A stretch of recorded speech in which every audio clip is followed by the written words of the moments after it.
Mesdames et messieurs, bienvenue dans ce JDN de ce mercredi 30 janvier 2019. Voici les titres. À Bignona, les femmes maraîchères, un exemple de lutte contre la pauvreté. Malgré cette activité, elles n'y arrivent toujours pas. Les détails dans ce journal.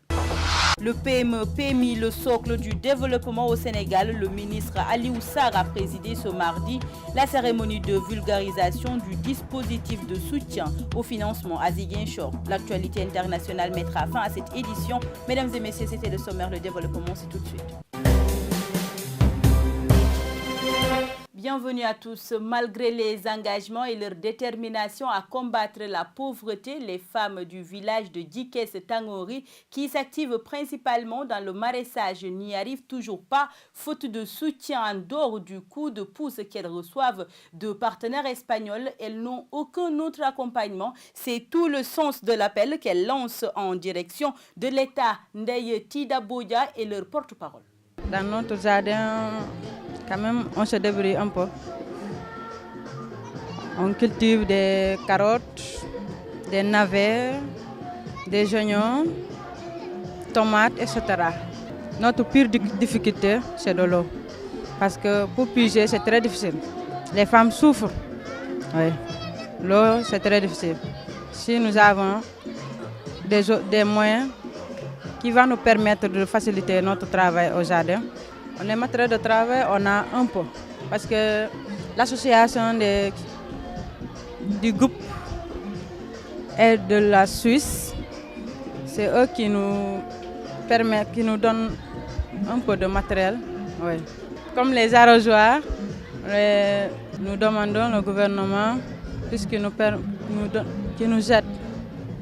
Le gouvernement doit nous aider au niveau du jardin. Parce que dans le jardin, on a des difficultés partout.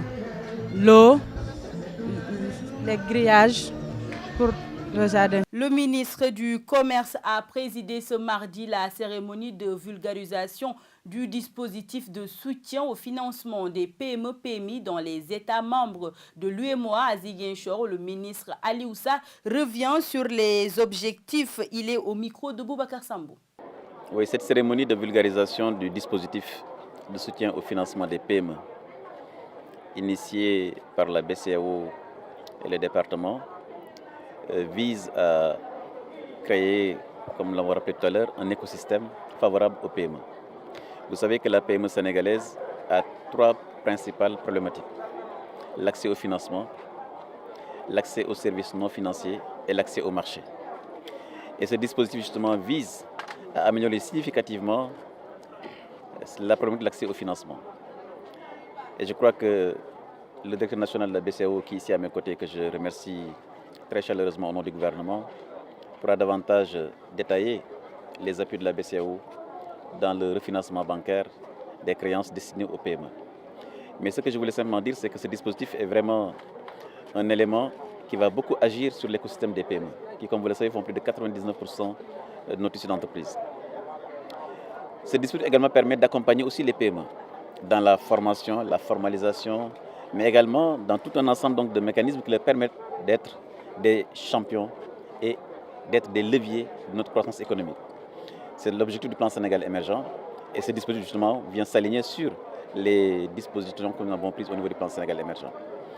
Il faut également rappeler que, en plus des mécanismes d'incitation qui sont déjà mis en place par le gouvernement, mécanismes d'incitation sur la commande publique, incitation sur la mise en place d'infrastructures qui favorisent le développement et la croissance des PME, notamment Dakar Expo, qui permet de créer une industrie autour des salons et des foires, mais aussi le marché international récemment, que le président de la République a inauguré, qui permet également aux PME d'avoir un écosystème de PME, de producteurs, de commerçants, de transformateurs, de banques, d'assurances, dans un même espace. Tous ces mécanismes d'incitation sont aussi là pour favoriser la PME. Donc, à côté de ces dispositions mises en place par le gouvernement et des mécanismes de refinancement mis en place par la BCEAO, les PME ont aujourd'hui une plateforme qui leur permet de croître, mais surtout d'exploiter toutes les opportunités que offre le marché national, mais aussi le marché sous-régional avec l'avènement prochain de la zone de libre-échange continentale africaine.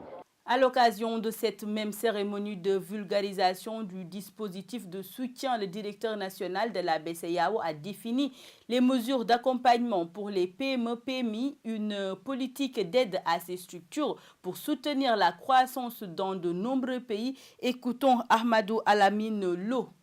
Il faut rassurer les Sénégalais parce que le franc de la communauté financière africaine est une monnaie qui a été délégué aux Africains, qui a été retourné aux Africains à l'accession à la souveraineté en 1960. Les présidents dans l'époque ont pris 2 ans pour discuter avec la partie française sur l'avenir de cette monnaie. C'était quoi? Soit on y va, chacun va de son côté, ou on reste en communauté. Rester en communauté avec une même monnaie, mais surtout, quelle monnaie? Vous entendez souvent l'expression monnaie de singe. Nos chefs d'État ne voulaient pas d'une monnaie de singe. Ils voulaient d'une monnaie qui les insère à l'économie internationale. Donc ils ont décidé de reprendre leur banque centrale, de conserver cette monnaie, mais de chercher une assurance tout risque comme pour un véhicule, c'est dire si je manque de réserve de change, il y aura un partenaire qui peut m'accompagner. Et il faut le dire au passage, nous avons des partenariats avec tout le monde. La région de Ziguinchor a abrité ce dimanche 27 janvier 2019 les festivités nationales de la célébration de la journée nationale de lutte contre la lèpre. Les villages de reclassement social de Djibélor et Tebi ont été les points de convergence des différents acteurs concernés. Le compte rendu est signé Lamine Badiane. Le ministère de la Santé et de l'Action sociale a choisi la région de Ziguinchor pour célébrer la 66e édition de la Journée mondiale de lutte contre la lèpre qui se tient cette année sous le thème « Promotion de l'inclusion des villages de reclassement social dans leur environnement de base ». C'est pourquoi nous avons beaucoup investi sur la progéniture au niveau de ces villages de reclassement social. Mais aussi en termes d'autres interventions, nous avons investi en termes de projets économiques et projets sociaux et communautaires surtout pour permettre le brassage de ces populations avec les autres populations des communautés environnantes. Nous investissons beaucoup dans ces projets sociaux et communautaires pour favoriser davantage cette inclusion, ce brassage intercommunautaire entre le village et les autres communautés environnantes. Après le village de reclassement social de Djibélor, où la délégation nationale a visité des infrastructures et projets, cap sur Bignona, plus précisément au village de reclassement social de Tebi. Ici, le moment a été choisi par les différents acteurs pour s'engager et faire le plaidoyer en faveur des malades de la lèpre et leur environnement social. Il faut intensifier vraiment la lutte pour que les malades atteints de cette pathologie soient dépistés et traités, pour que vraiment la chaîne de contamination soit brisée. Pour les efforts, c'est l'accès aux soins. L'accès aux soins des personnes affectées par la maladie. N'oublions pas qu'il y a pas mal de malades qui commencent à développer des mutilations, à développer des plaies. Donc s'ils ne sont pas pris en charge très tôt, ça peut amener des complications. L'autre plaidoyer que je veux faire, c'est à l'endroit de l'État du Sénégal. C'est par rapport à la loi 7603 qui a été dit tout à l'heure, pour son abrogation. Au Sénégal, les efforts consentis ont permis de faire des bons considérables dans la prise en charge des malades, mais aussi dans la lutte contre la propagation de la maladie. Au niveau mondial, la lèpre reste une maladie encore répandue et difficile à contrôler. Au Sénégal, grâce aux actions combinées de l'État, des collectivités territoriales, des partenaires techniques et financiers, des associations de personnes affectées par la lèpre et des communautés. Des progrès notables ont été réalisés au plan médical, au plan social. Ainsi, la maladie est sous contrôle aujourd'hui et notre pays est en dessous du seuil d'élimination de la lèpre. La lèpre a connu un recul important dans toutes les régions du pays. Les habitants du village de reclassement social de Tebi qui magnifient le choix porté sur leur localité pour célébrer cette journée attendent beaucoup de l'État et ses partenaires afin que leurs conditions s'améliorent considérablement. À présent, nous passons à l'actualité internationale. Nicolas Maduro prêt à des législatives anticipées, mais pas à remettre son mandat en jeu. Les 27 États européens font bloc, pas de négociation possible pour le Brexit.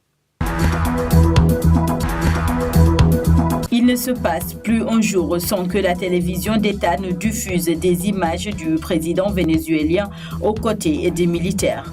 Le message est clair, le soutien de l'armée est sans faille. Nicolas Maduro continue aussi d'accuser les États-Unis. Donald Trump aurait donné l'ordre au gouvernement colombien et aux mafias colombiennes de le faire tuer. C'est la première fois dans l'histoire que ça arrive, a martelé Nicolas Maduro dans une interview. C'est dire le niveau de désespoir à la Maison-Blanche, parce qu'il n'y arrive pas avec le Venezuela. C'est très délicat. Qu'est-ce que je fais moi? J'exerce mon leadership en tant que commandant en chef constitutionnellement reconnu. L'homme fort du Venezuela s'est dit prêt à négocier avec l'opposition et à convoquer des législatives anticipées. Mais il exclut de remettre son mandat en jeu, se targuant d'avoir des soutiens de poids. La Russie, alliée et créancière du Venezuela où elle a massivement investi, tout comme la Chine, insiste en tout cas pour qu'une médiation se mette en place. L'opposant Juan Guaido compte lui sur le soutien des États-Unis et d'une bonne partie des pays occidentaux, mais il joue gros. La Cour suprême lui a interdit de quitter le pays et a gelé tous ses comptes bancaires. À seulement 2 mois de Brexit, la première ministre Theresa May a donc obtenu des députés britanniques un mandat pour rouvrir les négociations avec Bruxelles, mais l'Union européenne a immédiatement refusé et fait bloc. Le groupe de pilotage européen sur le Brexit s'est réuni ce matin, juste avant Michel Barnier, le négociateur en chef de la Commission européenne, a eu ce commentaire. Le seul point que je veux faire, c'est que je confirme que les institutions européennes restent unies et que nous nous en tenons à l'accord que nous avons négocié avec le Royaume-Uni, jamais contre le Royaume-Uni. Guy Verhofstadt, représentant du Parlement, a précisé que tout dépendait des négociations post-Brexit de la future relation spéciale qui doit être établie contre Britanniques et Européens. Philippe Lambert, membre écologiste du groupe de pilotage du Parlement européen sur le Brexit, a souligné l'inextricable situation des Irlandais. C'est délirant de la part des Brexiteurs. Ils continuent de nier les contraintes légales de l'accord du Vendredi Saint qui est là pour durer. Et cela a des implications sur l'alignement au moins entre l'Irlande du Nord et le reste de la République d'Irlande. C'est donc unique que les représentants des 27 pays membres attendent Theresa May à Bruxelles et sa marge de manœuvre semble plus qu'étroite, inexistante. Mesdames et messieurs, c'est la fin de cette édition. Merci de l'avoir suivi. Au revoir.